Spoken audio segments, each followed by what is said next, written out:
यह जो दूसरी घटना में जो कौमुदी नाम की लड़की है वह एक के बाद एक अपने सारे जो गहने हैं वह उतार कर गांधी जी को दिए जा रही थी। गांधी जी उससे बार बार पूछ रहे थे कि तुमने अपने माता पिता से आज्ञा ले ली है ना, पर वह लड़की है वह उसे उत्तर नहीं दे रही थी।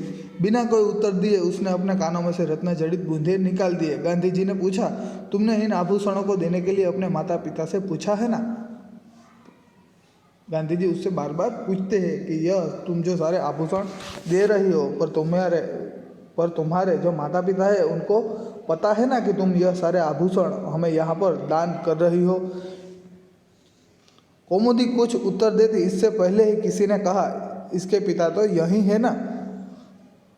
कौमुदी गांधी जी को कोई भी उत्तर दे उससे पहले ही वहाँ पर खड़े कुछ लोगों में से एक आदमी बोलता है कि उसके पिताजी तो यहीं पर है। मानपत्रों की नीलामी में वही तो बोली लगवा कर आपकी मदद कर रहे हैं। मानपत्रों की जो नीलामी हो रही थी, मानपत्र जो बेचे जा रहे थे, नीलामी यानी कि ગુજરાતીમાં કહીએ તો હરાજી, ઘણા બધા લોકો છે એ ત્યાં લેવા માટે વસ્તુઓ લેવા માટે ઊભા હોય। ગુજરાતીમાં એને હરાજી કહેવાય અને અંગ્રેજીમાં તેને ઓક્શન કહેવાય। તો આવી હરાજીઓમાં છે એક વ્યક્તિ છે એ બધી વસ્તુઓ વેચતો હોય, બોલી છે એ लागती हो वस्तुओं है ए बधी वेचतो हो अने लोको छे ए ऊँची बोली लगाड़ी अने ए वस्तु खरीदवा माटे प्रयत्न करता हो। एक पछी एक बधा व्यक्तिओ छे बोली लगाड़ी अने जे सौथी ऊँची बोली लगावे तेने ए वस्तु आपवामां आवे छे। तो मानपत्रोनी जे हराजी थती हती एमां आ कौमुदीना पिता छे ते गांधीजीना जे व्यक्तिओ हता तेने मदद करता हता। इसके पिता तो यही है ना, मानपत्रों की नीलामी में वही तो बोली लगाकर आपकी मदद कर रहे हैं। एक आदमी कहता है कि उसके पिताजी तो यहीं पर है, मानपत्रों की जो नीलामी हो रही है उसमें बोली लगाकर आपकी मदद वही कर रहे हैं। अब गांधी जी ने कौमुदी से कहा, तुम्हें यह तो मालूम होगा कि ये गहने देने के बाद तुम फिर नए गहने नहीं बनवा सकोगी। तुम्हें यह तो पता ही होगा कि यह सारे गहने हैं, अगर तुमने मुझे दे दिए तो तुम नए गहने बनवा नहीं सकोगी। कौमुदी ने यह शर्त दृढ़तापूर्वक स्वीकार ली और कौमुदी यह शर्त है वह दृढ़तापूर्वक स्वीकार लेती है। वह कहती है कि हाँ मुझे मालूम है। गांधी जी ने हस्ताक्षर करने के बाद यह वाक्य लिख दिया। गांधी जी है वह हस्ताक्षर कर देने के बाद एक वाक्य है वह नीचे लिख देते हैं, तुम्हारे इन आभूषणों की अपेक्षा तुम्हारा त्याग ही सच्चा आभूषण है। सच है, देश प्रेम से बढ़कर कुछ नहीं। यह वाक्य है जो गांधी जी जो मानपत्रों में लिख के दे रहे थे उसमें कौमुदी को लिखकर और अपने हस्ताक्षर करके दे देते हैं। वह बच्ची है वह देशभक्ति के लिए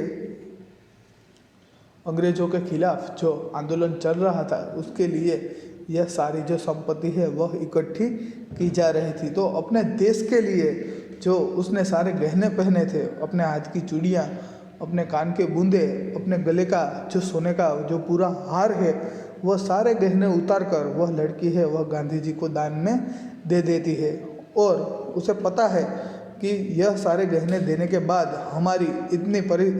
हमारी परिस्थिति इतनी अच्छी नहीं है कि यह गहने हैं वह मेरे माता पिता दोबारा बनवा कर मुझे दे सकेंगे। पर फिर भी वह लड़की है अपने देश से इतना प्रेम करती है और गांधी जी के व्यक्तित्व से इतना प्रभावित है कि वह सारे गहने हैं वह गांधी जी को दे देती है। और इसका यह सच्चा त्याग ही वह इसका सच्चा आभूषण है, ऐसा गांधी जी उसको दिए हुए मानपत्र में लिखते हैं। तुम्हारे इन आभूषणों की अपेक्षा तुम्हारा त्याग ही सच्चा आभूषण है। कि तुमने जो गहने पहने हैं वह सच्चे गहने नहीं है, पर यह जो तुम्हारा त्याग है, तुम्हारा यह जो देश प्रेम है वही तुम्हारे सच्चे गहने है। सच है, देश प्रेम से बढ़कर कुछ नहीं है। सच में देश प्रेम से बड़ी कोई चीज़ नहीं है। देश प्रेम के लिए तो कोई लोग अपनी जान भी दे देते हैं।